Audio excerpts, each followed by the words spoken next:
Welcome to the Global Reader. Today, we delve into the extraordinary life of Martin Luther King Jr., a man whose voice defined the American struggle for equality and whose message transcended borders. His story is not merely one of protests and marches, but one of a deeper, more profound pursuit, the pursuit of fundamental human dignity. In this narrative, we will explore the pivotal moments of the civil rights movement. More importantly, we will focus on the building blocks of his rhetoric, abstract nouns, the series of concepts that fueled his movement, ideas like justice, freedom, and hope. By mastering the context and usage of these abstract, powerful words, you will unlock a whole new dimension of the English language, allowing you to articulate complex moral and social ideas with clarity and conviction. Chapter 1: The Weight of Injustice. Martin Luther King Jr. was born Michael King Jr. in Atlanta, Georgia, in 1929, though he later changed his name in homage to the German reformer Martin Luther. From an early age, King was keenly aware of the glaring disparity that defined the American South. The color of one's skin dictated every facet of life, a system known legally and brutally as segregation.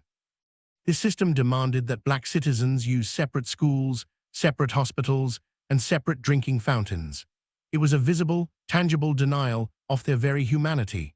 For King, the experience of being told he could not attend the same university as his white friends, or being forced to sit in the back of a bus, instilled an early, painful awareness of the profound injustice embedded in the societal structure. King was a brilliant student, driven by an intellectual curiosity that led him through colleges and seminaries. He was deeply influenced by the philosophy of nonviolence, particularly the work of Mahatma Gandhi. This was more than just a tactic, it was a deeply held conviction. King understood that confronting physical brutality with only moral authority was the key to ultimate success. He saw that the struggle was less about physical might and more about moral integrity. He saw the civil rights movement as a fight for the American soul, demanding that the nation live up to its constitutional promise of equal treatment under law. He began his ministry in Montgomery, Alabama, a city steeped in the traditions of the Jim Crow laws, ready to provide the leadership that history would soon demand. Chapter 2: The Cradle of Resistance. Montgomery. The opportunity arose in December 1955.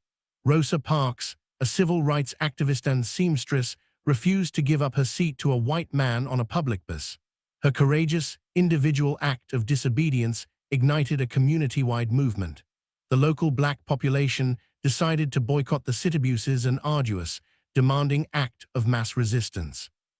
The Montgomery bus boycott instantly placed the young, relatively unknown Dr. King at the forefront of the movement. He used his pulpit and his voice to instill the necessary courage and solidarity required for such a protracted struggle. For 381 days, thousands of people walked, carpooled, or took taxis, refusing to submit to the humiliation of the segregated system. This was a test of the community's collective will. King's speeches during this period constantly reinforced the abstract principles underlying their actions. He talked not about seats on a bus, but about self-respect. He spoke about the overwhelming spiritual strength that came from facing violence with peacefulness. The opposition was fierce, fueled by hatred and prejudice.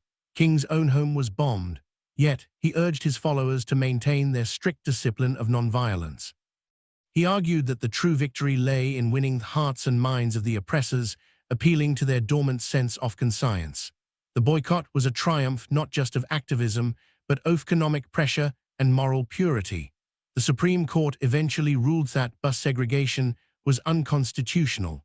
The movement had earned its first major win, powered by the commitment of ordinary people.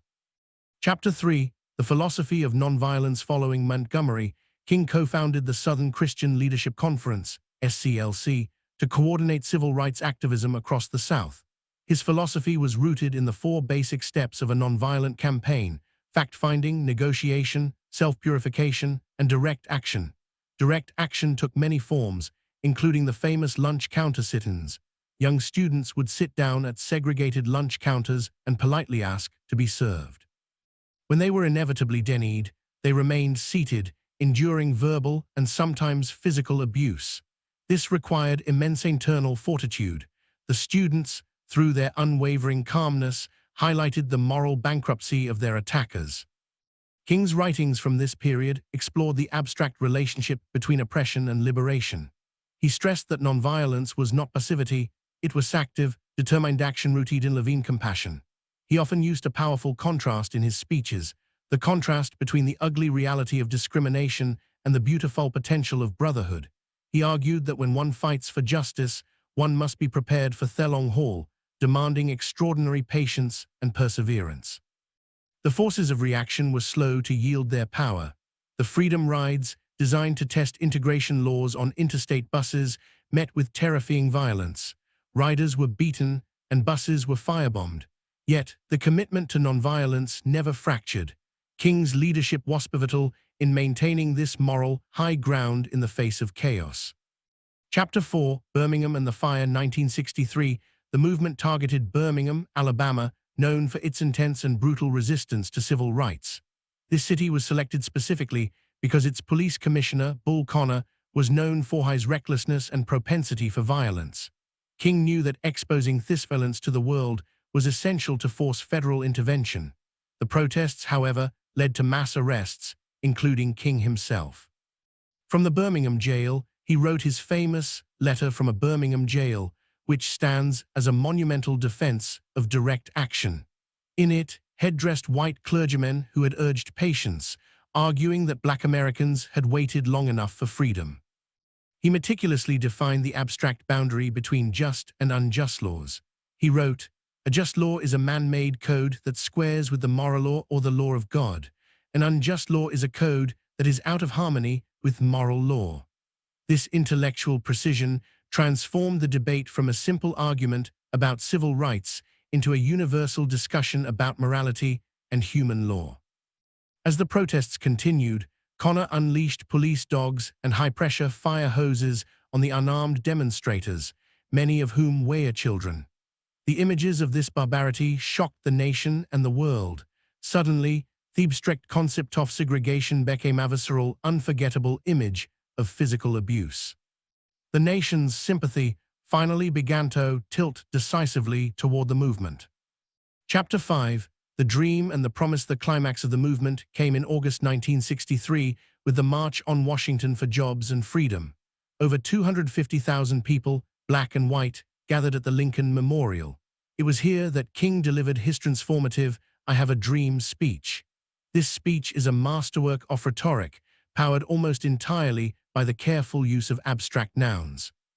He spoke of the nation's unfulfilled promise, a promissory note marked insufficient funds when it came to securing liberty and justice for its citizens of color.